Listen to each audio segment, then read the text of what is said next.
Tining tutorial plus effect. Tara na sa CapCut. Una, gawa muna tayo ng video natin na tayo tumatakbo. Punta dun at pabalik. At pagkatapos punta na tayo sa CapCut. Ito, naka-ready na tong plus effect tutorial. Bali yung pagtakbo niya ng ganito sa umpisa, mag-split tayo dyan, tap natin yan, tapos split.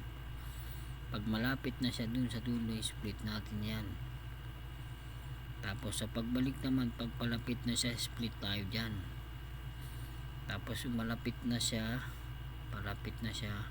split tayo dyan. Tapos dito naman sa unang split, i-adjust natin yung speed, pindutin natin yung speed. Yan, talagay lang natin sa 15. Yan, check natin. Tapos dito sa pangalawang split natin, ganun din, speed, adjust lang natin 15.4. ayan o, check, or 15.3. tapos kunin na natin yung effect. Yan, pwede na yan. Split natin dyan, tapos dito split natin, tapos ito delete natin, tapos ito delete din natin. Yan, kunti lang naman ang kailangan dito pag maglalagay tayo ng effect, hindi kailangan yung isang buo. Tapos lagay natin, tapat natin dito. Ayan yung pagtakbo.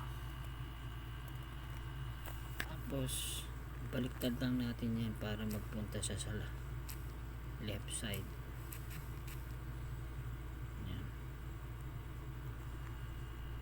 Ayan natin. Ayun. Ayan. Tapos click natin yung effect, splice natin, ito filter, check natin, adjust lang natin. Ayan, ayun, kita nyo. Tapos ito